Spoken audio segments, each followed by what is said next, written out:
I was kidding. Okay, it's okay. You need the jaws of life. Good evening, everybody. Madam Clerk, go right to the city manager's report. You're on. Yes, Your Honor. First up is tonight there's an ordinance on that adjusts Chapter 52, which involves multiple dwellings and maintaining a dog license registry. This is for any apartment or condo association that has more than 6 units. And this is simply a registry of pet owners in the particular units so that we have a way to trace in the event of a dog bite or another situation involving a pet that we can get that information for our health department, and if we need to quarantine any dogs and maintain that they have rabies vaccinations. Second is a resolution. Hey, real quick, just to go back to that, not to interrupt you. You said the management company wouldn't divulge information? This came about due to a situation where we had a dog bite and the police department investigated it, as well as the health department, and who handles things like that. They have to quarantine the dog, make sure the dog is, for the person, the victim that was bit. And it was tracked to one of the high rises, I believe.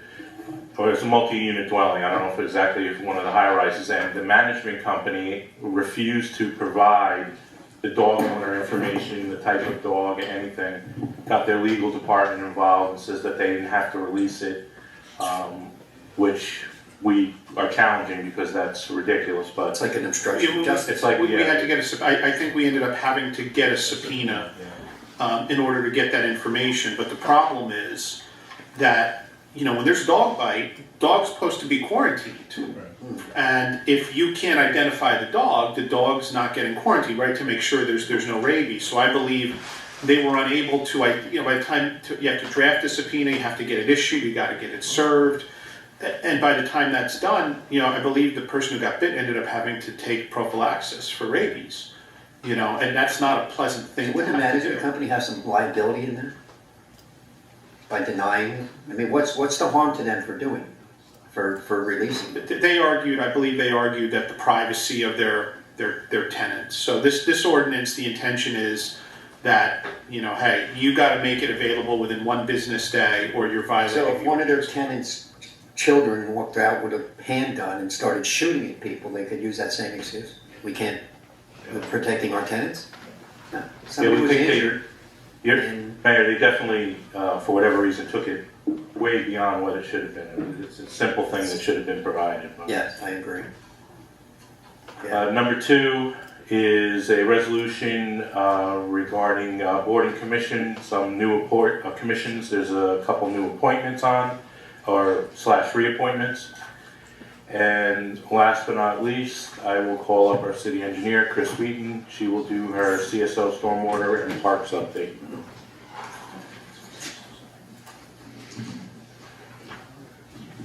Evening, everybody. Evening. So just a quick view of our major projects overview.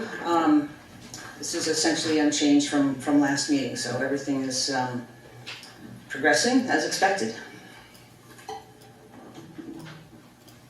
Next slide, please, Frank. For our CSO separation projects, we're working in the Anderson Street drainage area presently. The sanitary main replacement on on Stanley Place and Railroad Avenue is proceeding presently, and PSE&G Gas recently relocated their main on Clay Street so that we could install our first stormwater box culvert, which you see there, and we are continuing Veolia and to coordinate with Veolia and PSE&G on service connections while the sanitary work advances. Just to be clear, that PSE&G and Veolia coordination will be, or those service relocations for gas and water will be necessary in order to install the box culverts in this project area. For Voorhees Lane pump station improvements, we finalized the change order with the contractor for this project and are just awaiting funding. The contractor has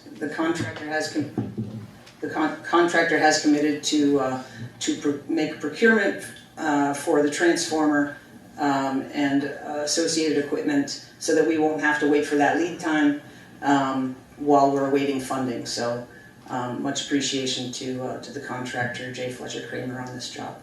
So have we identified a solution? We knew that we needed a transformer, so the solution, yeah. We located what we Yeah, needed the solu- finally? Yes, the solution is a transformer, and they've identified one that had a lead time of about a month. So, as I say, they're proceeding with that procurement, even though we haven't been able to fully execute this And this will convert fund this one change. to the other? Is this what we're? It's a step down transformer from 235 or so to 208.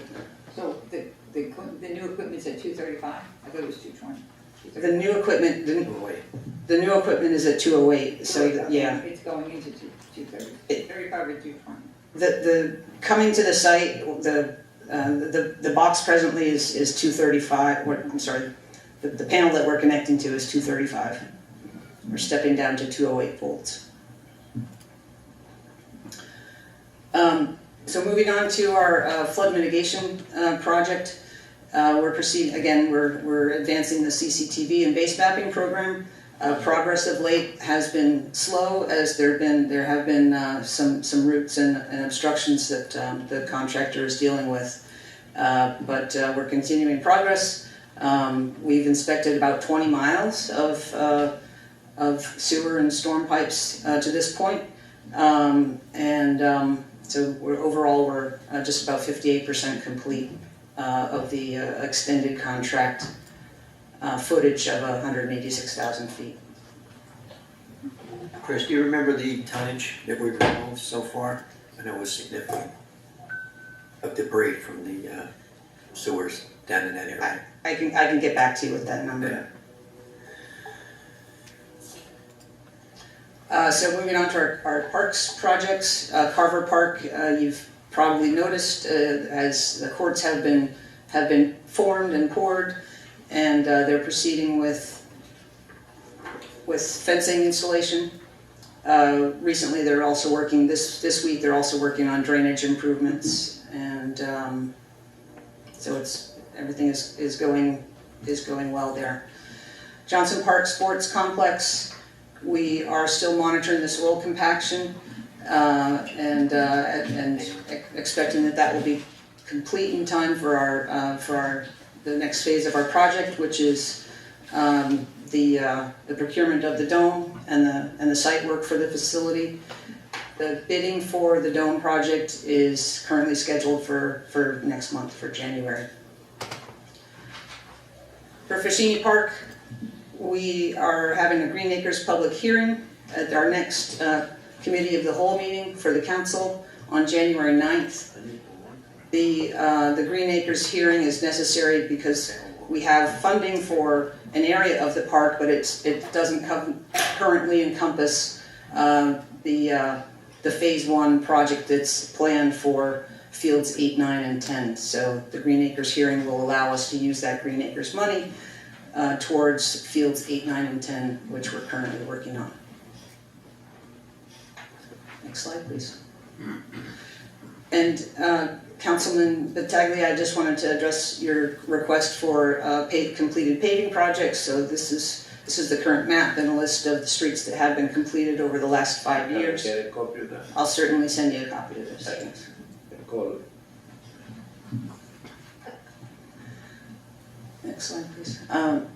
With our City Hall project work, the John Earl site work is proceeding. We're working presently on the ADA ramp out front, as well as you see, forming in the light poles and sidewalk and other site improvements out front. For the roof project, we are still awaiting the skylights and downspouts. My last information indicated those would be coming in next week, so those will be installed right away, and we expect that project to be done the end of this month. And what about the renovation? What's the The latest? the renovation is still on schedule for the end of March. And we just wanted to put in a couple of public service announcements. As these things sometimes come through our office to report street outages, or I'm sorry, street light outages. Anybody can do this themselves with a quick search on Google or going to this website address to report a street light outage, and also check on what street light outages have been reported.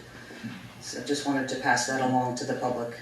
And again, our second PSA, please don't flush wet wipes down the toilet. We continue to have problems in the sewers, and it is a big problem overall. It's going to clog our equipment, it clogs the sewer, and just please do your best to dispose of those properly, not in the toilet. And that concludes presentation. Question. Any questions? I just want to bring up, I noticed that, and I mentioned this to Jacqueline this morning, on State Street, from Passaic Street, on the middle school side, there's absolutely no street lights on the west side of that street. That's where that bus stop you're talking about is. So, and it's dark now when some of these kids are leaving school, I mean pitch black.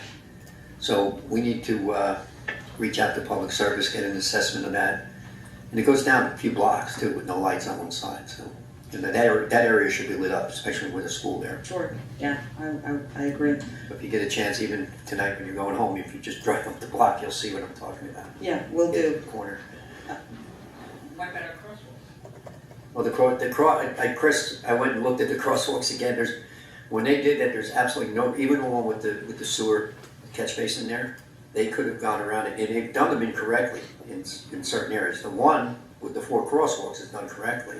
With the 4, but the 3 and the 2 are both wrong. The one with the 2, technically you can't cross the street because there's Yeah, only walk back up. there's 2 crosswalks. Wow. So you can't, without crossing without a crosswalk, to get to a crosswalk in a brand new intersection makes no sense to me. Okay. So in the spring, I'll meet with them and show them exactly what I see. But they can go definitely skirt around that catch basin without, having to walk. So when you're at the intersection, so if you're here, right? If you're on this corner, there's no crosswalk this way and there's no crosswalk this way.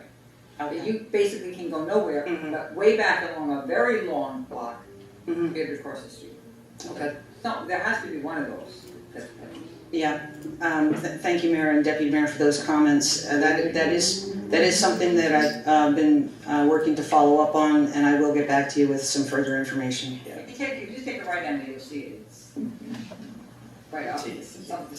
Yeah, it's but I so just- weird because you're I driving, wanna- there's 4 crosswalks, then there's 3 crosswalks, and then there's 2 crosswalks. So yeah, I just would like to review with our consultants, our traffic consultants, to understand why there's just, what determined Even the the need. line, it's when a crosswalk meets at a corner, right? You have the one that goes to the curb, and then the inside line meets each other, right? So you have Mhm. 2 stripes running into each other. They just kept them going and they cross over each other inside. Wasn't done properly. Not right. They need some And of black course paint. it's on our block. Of course. Very noticeable. And lots of neighbors that like to tell you about it. Uh-huh. Yeah. That was on purpose. That was on purpose, Yeah. but we be paranoid. So that's it. Any other questions? No question. Thank you. I will get back to you with further information on that. Thanks. Thank you. Okay. Thank you for the help and the meeting, Chris. You're welcome. You did a good job. What else you got for this? That's it. That's it? That's it. Okay, motion open to the public. Offer. Second. Roll call? Councilmember Von Rudenberg. Aye. Deputy Mayor Canestrino. Councilmember Pataglia. Aye. Councilmember Carroll. Hi. Mayor LaBrus. Aye. Anybody from the public who'd like to speak, please come forward, give your name to the clerk. You will have 3 minutes.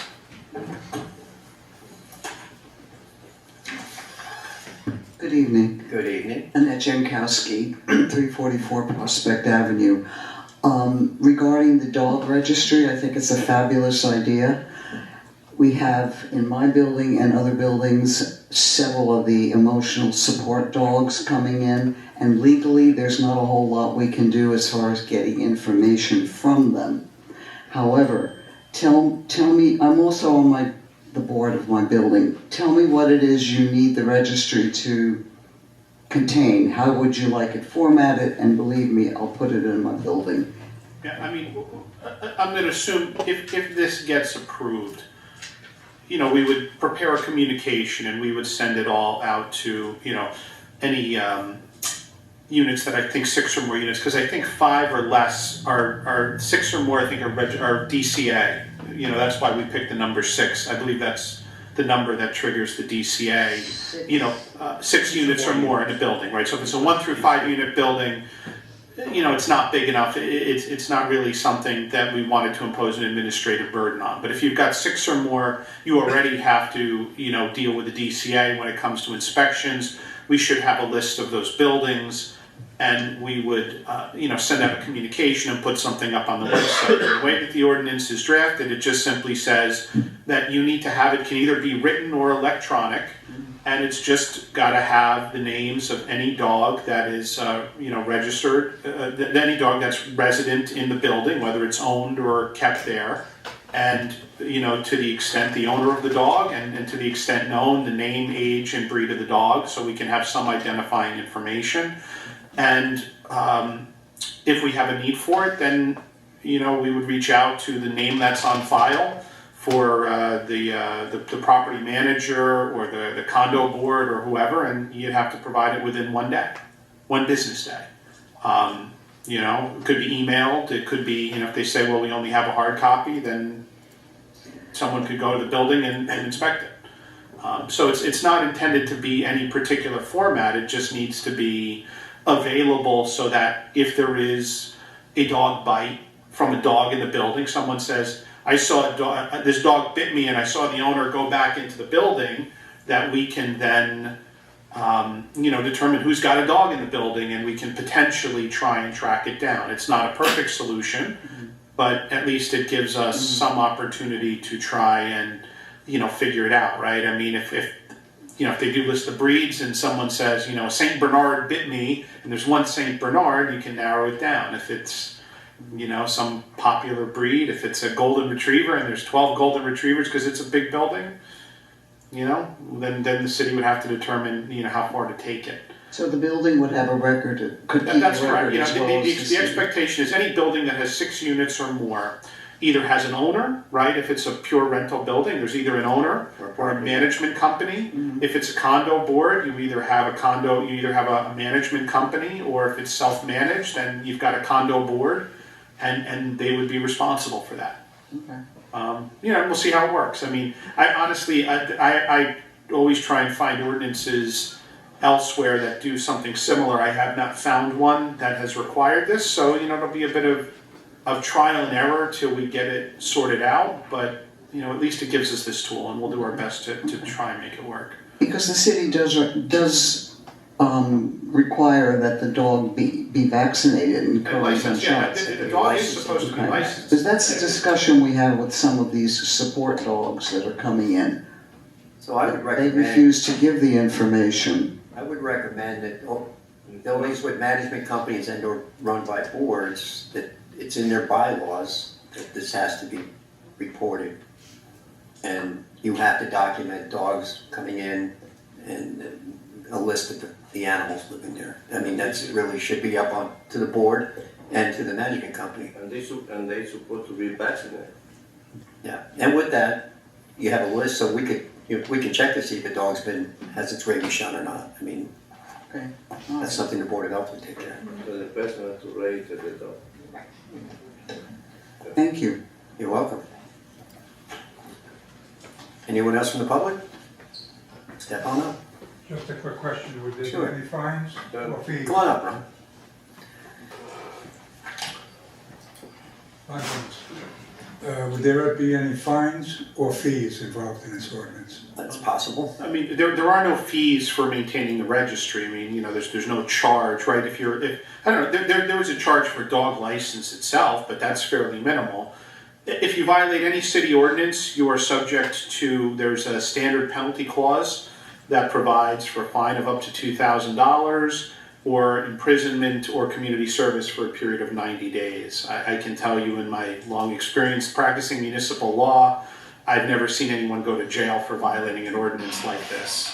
That's not a common scenario, but it is at least theoretically possible. Would that be directed to the dog owners or the? No, this would be, in this case, if we caught you having an unlicensed dog, then the dog owner would receive that. But if you don't maintain the appropriate registry, then it would be written, I would presume, against the entity, or against the manager. They'd have to be determined who would be the appropriate defendant who would receive a summons. But I mean, that happens all the time, right? There's all these laws that businesses have to follow in town, and when there's a violation, the business gets written up. So I mean, it's not uncommon that you cite an entity. Thank you. Thank you. Anyone else in the public? Seeing none, motion to close. Offer. Second. Roll call. Councilmember Von Rudenberg. Aye. Deputy Mayor Canestrino. Aye. Councilmember Pataglia. Aye. Councilmember Carroll. Aye. Mayor LaBrus. Aye. We need a motion to go into closed session. Offer. Second.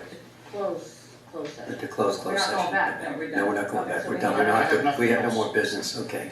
Okay. Motion to close the executive session. session. Offer. Second. Roll call. Councilmember Von Rudenberg. Aye. Deputy Mayor Canestrino. Aye. Councilmember Pataglia. Good night. Councilmember Carroll. Aye. Mayor LaBrus. Aye. Motion to close the council in the hall. That was a quick one. Second. Roll call. Great question. Councilmember Von Rudenberg. Aye. Deputy Mayor Canestrino. Aye. Councilmember Pataglia. Aye. Councilmember Carroll. Aye. Mayor LaBrus. Aye.